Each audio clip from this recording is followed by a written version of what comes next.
أعوذ بالله من الشيطان الرجيم. بسم الله الرحمن الرحيم. السلام عليكم ورحمة الله وبركاته. الحمد لله نحمده ونستعينه ونستغفره ونتوب إليه ونعوذ بالله تعالى من شرور أنفسنا ومن سيئات أعمالنا. من يهده الله فلا مضل له ومن يضلل فلا تجد وليا مرشدا.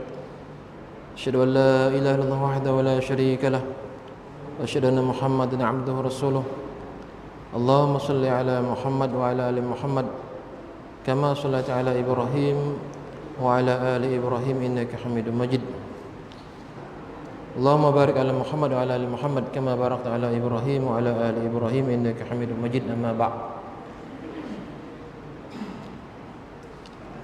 Alhamdulillah wa syukrulillah wa la hawla wa la quwwata illa billah. Hadirin yang dirahmati Allah SWT, pertama-tama sekali marilah kita merafakkan kesyukuran yang tidak terhingga kehadirat Allah SWT kerana masih memberikan kita nafas, memberikan kita nyawa untuk kita bernafas, sehingga dengan nafas inilah kita dapat berdiri, dapat melakukan berbagai bentuk aktiviti, sama ada aktiviti yang sifatnya mubah atau aktiviti yang sifatnya wajib yang berhubung kait dengan syariat.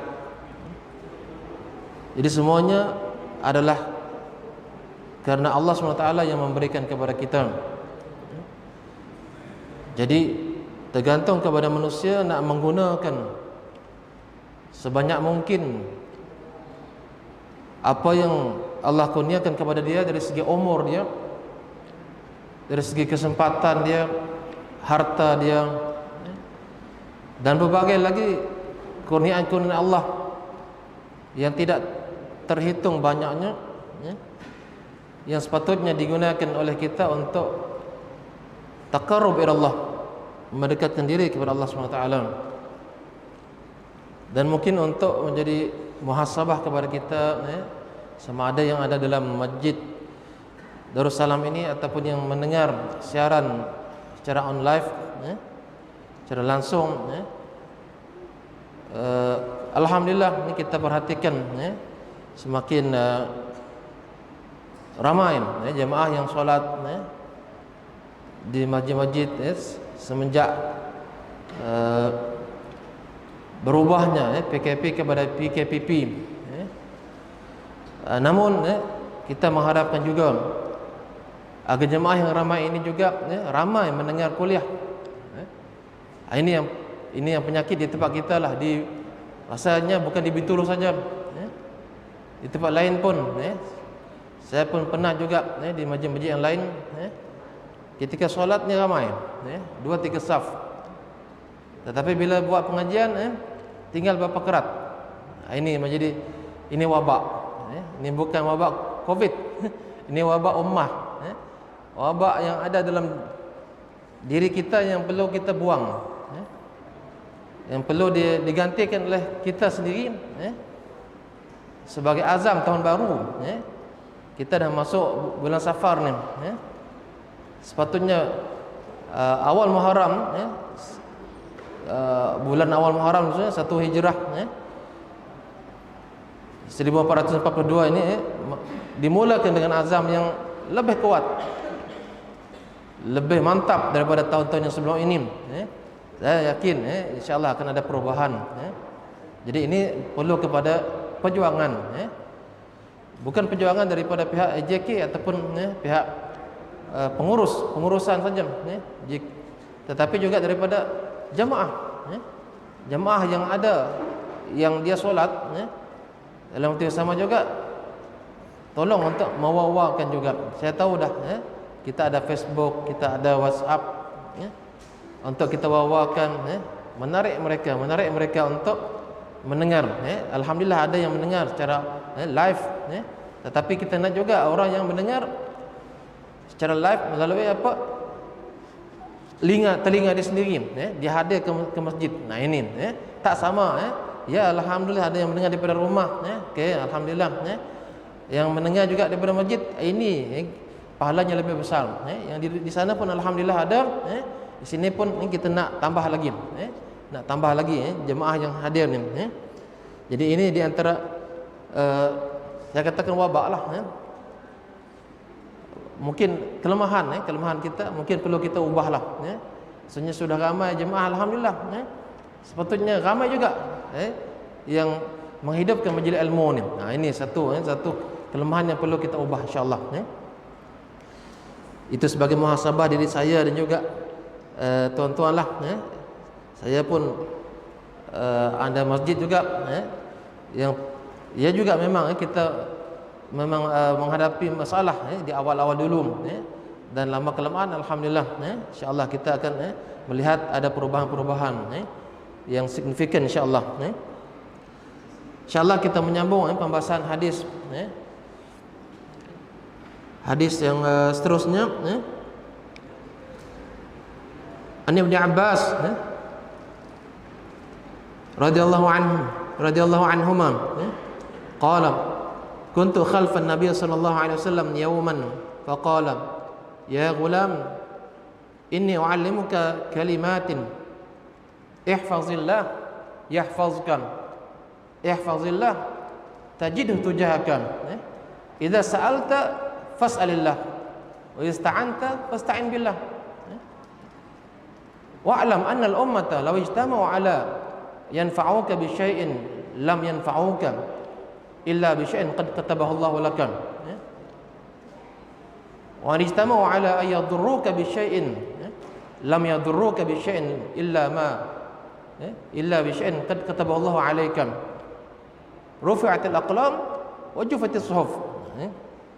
Jadi ini saya hafal lah ketika belajar dulu memang suruh menghafal hadis 40. Ini hadis ini kebetulan ada dalam hadis 40 hadis yang ke 19 hadis 40 tapi hadis ini juga dibahas dalam apa kumpulan hadis-hadis yang berkaitan dengan wabak. Hadis ini diriwayatkan oleh Imam At-Tirmizi.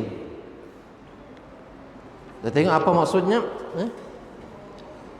Daripada Abdullah bin Abbas radhiyallahu anhuma katanya pada satu hari aku di belakang Nabi sallallahu alaihi wasallam lalu baginda bersabda hai anak ya gulam kadang-kadang Rasulullah menggunakan ya bunai tapi di sini gunakan ya gulam hai anak aku akan mengajarmu beberapa kalimat beberapa perkataan Rasulullah mengajar ni dan diceritakan bahawa Abdullah bin Abbas ni berada di belakang Rasulullah SAW menunggang kenderaan. Ya Rasulullah menyatakan wahai anak aku akan mengajar engkau beberapa kalimat. Ihfazillah jagalah Allah. Yahfazka ihfazillah yahfazka jagalah Allah, Allah akan menjagamu. Nanti kita akan bahas apa maksudnya menjaga Allah. Ihfazillah tajidhu tujahaka, peliharalah Allah, nescaya engkau akan mendapati dia berada di depanmu. Tapi bukan maksud depan dia kita nampak, tidak. Idza sa'alta fas'alillah, jika kamu memohon sesuatu maka memohonlah atau mintalah kepada Allah. Jika kamu memohon bantuan maka mintalah bantuan kepada Allah. Ketahuilah seandainya umat keseluruhannya termasuk manusia dan jin berusaha untuk memberikan manfaat kepadamu dengan sesuatu maka mereka tidak akan dapat memberikan apa-apa sedikit pun kecuali setelah apa yang telah Allah tetapkan bagimu. Itu dan seandainya umat keseluruhannya termasuk manusia dan jin, walaupun di sini tak disebut manusia dan jin, tetapi dalam hadis yang lain Rasulullah menyebut seandainya jin dan manusia berkumpul. Jadi maksudnya seandainya umatnya masuk jin dan manusia berusaha untuk memudaratkanmu, mencelakakanmu, memberikan kecelakaan kepadamu dengan sesuatu, nescaya mereka tidak akan mampu untuk memberikan mudarat kepadamu kecuali apa yang telah Allah tetapkan bagimu, ataupun ke atasmu. Ke atasmu maksudnya kecelakaan yang telah Allah tetap kepadamu. Pena telah diangkat, takdir telah diangkat. Wa juffatis suhuf, helaian-helaian takdir telah pun kering. Maksudnya sudah telah berlaku ketetapan insya Allah, qada dan qadar. Jadi hadis ini sangat penting untuk kita fahami dalam konteks kehidupan kita sehari-hari, terutama dalam suasana menghadapi COVID-19 ini. Satu slogan yang muncul sepanjang PKP ataupun sepanjang daripada awal bermulanya wabak ini sampai sekarang ni, kita jaga kita. Kita sedar tak? Saya tak katakan 100% slogan ini salah, tetapi kita kena faham secara luas. Di dalam hadis ini Allah SWT atau Rasulullah SAW menyebut, jagalah Allah. Apa maksud jagalah Allah? Jagalah agama Allah, jagalah perintah-perintah Allah, jagalah syariat Allah. Apa syariat Allah? Islam ni. Sama ada yang wajib ataupun yang wajib untuk dilakukan ataupun wajib untuk ditinggalkan. Sama ada dua. Kita biasa dengarkan dalam khutbah, bertakwalah kepada Allah, iaitu dengan melaksanakan perintah-perintahnya dan meninggalkan larangan-larangannya. Ini biasa kita sebut, itulah maksudnya di antara takrif takwa. Jadi maksudnya perintah Allah dalam arti kata perintah untuk melaksanakan kewajipannya, solatnya, puasanya, zakatnya, hajinya, taat kepada kedua orang tua, mendidik anak, menyuruh isteri dan keluarga untuk mentaati Allah, menutup aurat, mengajar mereka dengan syariat Islam, mengajar mereka dengan Al-Quran, mengajar mereka macam mana menutup aurat, mengajar mereka bagaimana bermuamalah, berinteraksi antara lelaki dan perempuan, lelaki dengan lelaki, perempuan dengan perempuan, berinteraksi antara ajnabi, orang-orang yang asing. Maksudnya kalau keluarga kita, anak-anak kita yang lelaki ataupun perempuan, dia ajar bagaimana mereka berinteraksi dengan lawan jenis mereka. Itu perintah Allah. Jadi kewajipan itu bukan hanya dalam bentuk solat, puasa, zakat dan haji, tetapi banyak lagi. Jihad. Dalam bab ekonomi, apa perintah Allah? Supaya kita melakukan jual beli yang halal, yang jauh daripada syubhat, apalagi yang haram. Meninggalkan riba. Wadharu ma baqiya min riba. Tinggalkanlah apa yang ada sisa-sisa daripada riba. Apa sisa daripada riba? Seseorang telah pernah menyimpankan duit dalam bank, ada lagi bunga-bunga interest dalam bank ni, yang dia rasa ada lagi yang tinggal dalam bank ni, aku kena ambil, itu keuntungan. Itu kena tinggalkan, kena ubah transaksi ini daripada bank konvensional kepada bank Islam yang patuh syariah. Itu perintah Allah. Bukan hanya perintah dalam arti kata kita setiap hari sembahyang. Mungkin seseorang ni setiap hari sembahyang, tapi dalam waktu yang sama dia masih riba, masih melakukan transisi riba. Tiap bulan ataupun tiap tahun dia berpuasa, ataupun berapa bulan sekali dia pergi umrah. Sekarang dah ada bunyi, kerajaan Arab Saudi nak buka ruang untuk orang negara-negara yang memang layak untuk mengantar jemaah untuk umrah. Bukan hanya orang yang umrah, ataupun saya katakan maksudnya mungkin dalam setahun tu 2-3 kali pergi umrah, tapi riba tetap riba.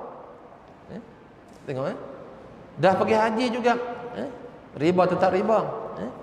Orang takut, aku kena pergi haji. Dia kata orang semua pergi haji, aku yang belum pergi haji. Tapi simpanan dia ada sebahagiannya yang riba. Yang rasuah memanglah haram, tetapi riba ni orang tak terkesan ataupun tidak merasakan dia satu kesalahan. Kalau rasuah kata ini tak boleh, ini rasuah. Oh ini babi tak boleh, haram. Kita sangat sensitif kan. Tengok, ini ada DNA babi. Ingat kita masa orang buat kek hari raya, nak buat golden chan ini, dia ada DNA babi. Tak boleh, jangan beli. sehingga kan dia punya jualan berudum. Orang tak beli Golden Chance, paksa pilih bata yang lain. Sebab apa? DNA je. Kan ada tulang babi ataupun daging babi. Tapi kalau riba, ada orang kata, riba 10 sen, tak ada. Kita tengok tak terkesan ataupun tidak merasakan. Masya-Allah, dalam bab muamalah ni, dalam bab jual beli, memang sebab itu Rasulullah menyebut orang yang di akhir zaman nanti akan ada, maksudnya tidak ada lagi orang yang tidak terkena dengan riba ni, walaupun dia tidak makan uang riba ataupun harta riba, tetapi dia kena debu riba. Kita ni yang tidak menyimpan duit dalam bank konvensional, ataupun mungkin kita kena debu je lah, sebab kita ada tak guna bank Maybank, bank apa lagi, CIMB ataupun ialah yang tidak patuh syariah lah saya katakan, kita cucuk kan ATM, itu debu tu, kena debu. Tapi masih okey lah kalau debu, kita debu, kita sapu je. Tetapi kalau memang macam tanah atau isi riba tu yang memang dahsyat, itu jadi bab riba ni memang kita tidak merasakan dia satu kesalahan, terutama dalam bab pinjaman. Saya katakan macam tu, sebab saya sendiri merasakan.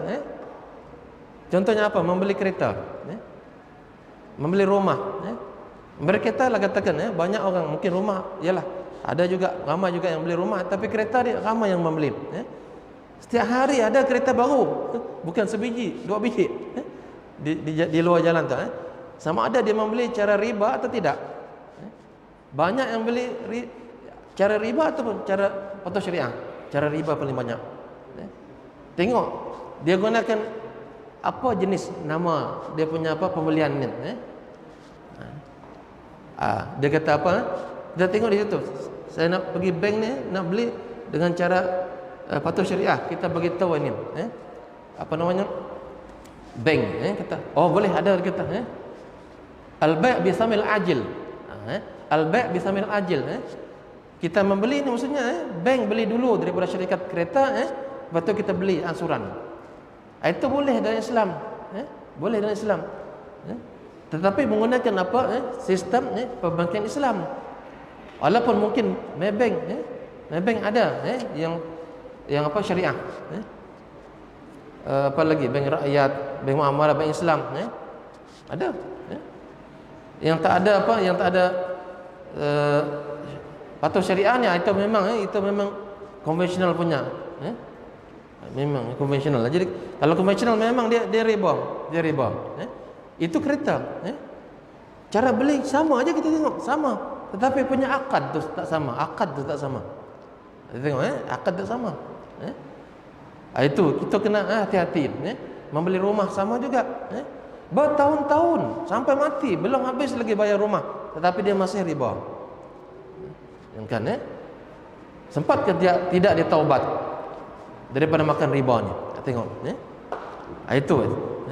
Jadi orang tak belajar, tak tahu dia, riba ni sangat besar dosanya, sangat besar, sehingga kan disebut bahawa satu dosa riba ini ibarat orang yang apa, berzina dengan ibunya. Nauzubillah min zalik, berzina dengan ibunya. Jadi itu maksudnya kita mematuhi Allah, taat perintah Allah, kita menjaga Allah, menjaga perintah Allah. Allah kata, apa perintah Allah? Janganlah kamu makan riba. Wala taqulu riba adha'afa mudha'afah. Janganlah kamu makan riba, adha'afa mudha'afah, berganda-ganda. Kita tengok, yalah, cara pinjaman along ni memang berganda-ganda, mencekik, orang yang meminjam dengan dia, itu memang mencekik. Secara hukumnya mencekik, secara praktikalnya pun ada yang mencekik, memang betul-betul membunuh. Bintulu ni ada yang kena bunuh oleh along sebab dia tak sempat habis bayar. Dahsyat, kita tengok, dia punya pasport, dia punya IC-nya dipegang semua, kad dipegang semua. Itu memang, itu riba di dunia itu pun kita tengok bagaimana dahsyatnya kesan riba di dunia ini. Di akhirat lagilah teruk. Di akhirat lagi lah teruk. Itu bab riba. Sepatutnya ada satu pembahasan khas tentang apa? Tentang muamalah Islam. Buat seminar di Bintulu ni, bukan hanya masjid ini, mungkin masjid bergabung-gabung. Kita panggil Dr. Zaharuddin Abdul Rahman. Ini memang pakar, pakar rujuk bab syariah ni. Dia memang pakar dalam bidang itu. Panggil 2-3 hari. Tapi memang dia, kami pernah cadang nak jemput dia, memang dia padat, padat sangat padat. Di zaman Covid lagi lah mungkin susah. Kita panggil dia 2 hari dah, medai dah. Buat macam seminar, tajuk ini 2 hari tu. Waktu subuh tu boleh lah bagi-bagi, tu maghrib boleh bagi-bagi di masjid-masjid. Itu tentang kesadaran tentang muamalah patuh syariah. Simpan duit di mana? Kena tahu ini halal ke tidak. Paling kurang syubhat. KWSP kita patuh syariah atau tidak. Dia sekarang ni 2. Dulu 1 je yang tak patuh syariah tu. Sekarang sudah ada patuh syariah. Saya dah ganti dah. Saya 2020 saya mula dah. Sebelum itu saya 2011 saya mula daftar. Dia kata 2020 ni dah patuh syariah lah. Kalau patuh syariah tu, itu kita boleh ambil semua. Kalau tidak patuh syariah, maksudnya tidak 100% daripada duit KWSP itu adalah wang kita yang halal. Buka YouTube yang Dr. Zaharuddin bahas berapa peratus yang kita kena ambil, dan kita jangan kita ambil maksudnya untuk diri kita, tetapi untuk kebajikan. Untuk kebajikan, buat tandas kah, buat jalan kah, anak yatim kah, itu kalau tidak maka kita rasa hak kita semua. Sebab dalam KWSP ini memang yang tidak patuh syariah ni dia melabur tempat-tempat yang kadang-kadang tak jelas. Tak jelas. Jadi kita kena tukar yang ada KWSP kena tukar yang belum pencen lah maksudnya dia kena tukar ke patuh syariah. Pergi je ke pejabat KWSP apa kata saya nak tukar ke patuh syariah. Okey dia kata. Sekejap aja. Tak sampai setengah jam. Itu tak sampai setengah jam. Yang ada KWSP itu tertukar. Sebab yang tidak patuh syariah itu memang sama ada dia riba ataupun benda yang tidak halal. Tidak sepertinya semua riba. Ada yang tidak halal ataupun syubhat. Contohnya dia melabur tempat yang syarikat arak, syarikat judi dan sebagainya. Nauzubillah lah. Jadi itu perkara-perkara yang perlu kita tahu. Jadi memelihara Allah maksudnya bukan kita menjaga Allah. Allah yang menjaga kita sebenarnya. Menjaga agama Allah. Patuh kepada Allah SWT. Larangan-larangan Allah jangan buat. Kalau kita dilarang makan babi, kita rasa apa? Okey, kita memang patuh. Kita tengok pun, ada tulis di kedai tu, Piggy Pork. Dekat pergi ke JPJ, ada satu kedai tu, Piggy Pork, tulis. Kita, memang dia buat secara terang-terangan. Kita pun rasa nak pergi kedai pun kita rasa jijik kan. Rasa jijik. Tapi riba ada kita rasa jijik? Tak ada. Padahal dia haram tu, lebih berat daripada babi lagi. Lebih berat daripada babi lagi. Sama-sama haram, tapi dia lagi berat. Riba. Tapi berapa ramai orang tahu tentang haramnya ataupun tentang dahsyatnya dosa riba ni. Tentang pengharaman riba. Jadi ini maksudnya perkara yang dia bukan tersembunyi, tetapi kita yang nak tahu tu kurang ramai. Kurang ramai orang yang nak tahu tentang benda ini. Kadang-kadang orang kata insurans lebih murah daripada takaful. Ini kalau kita beli kereta, kita ada memang ada insurans kan? Ya. Saya mula-mula dulu yalah. Kata apa beza antara dua ini? Insurans dengan takaful. Insurans ini tidak patuh syariah. Minta maaf kalau yang menyimpan duit yang dia punya insurans dia gunakan insurans tapi kalau dia guna apa, kalau dia guna takaful ini bukan kempen untuk bukan menidakkan satu pihak dan mengiyakan satu pihak, bukan ini maksudnya berhubung dengan fazillah. Jagalah Allah, jagalah agama Allah. jagalah perintah Allah. Ini Jadi takaful ni dia patuh syariah. Kadang-kadang orang kata mahal takafulnya dibanding dengan ini. Mahalnya mungkin RM50, mungkin RM100, tapi sanggup orang kadang-kadang untuk kekal dalam satu ini dibanding yang takaful ini. Sebab kita lebih mahal. Syurga itu sangat mahal, tuan-tuan. Syurga itu sangat mahal. Jadi tidak sebanding dengan RM50, RM100, RM1000. Tak. Oleh sebab itulah maka jangan kita jadikan alasan untuk itu yang saya tak suka apa istilah kita loan duit dekat bank Islam ni, dia mahal. Kalau mahal sekadar 50 sen ataupun RM1 ataupun RM2, jangan kita hiraukan. Sebab ini berkait dengan akhirat kita. Akhirat kita. Banyak orang dia mentaliti dia macam tu. Tengok mahal, dia tengok mahalnya, tetapi patuh syariah atau tidak. Kalau tidak patuh syariah, tak payah, walaupun dia free. Walaupun free, walaupun dia kata ini, kalau istilah Indonesia gratis pak kata. Gratis pun tidak ada guna.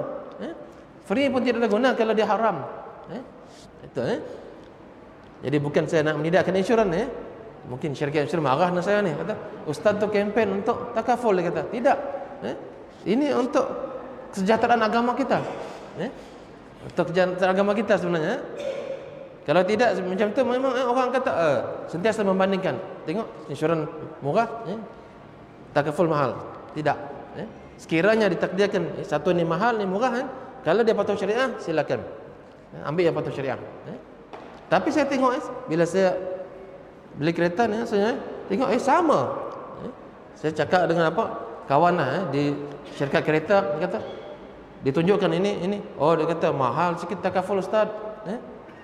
Okey, dia kata tengok, dia tanya takaful. Tengok yang ini. Sama. Sama. Alhamdulillah.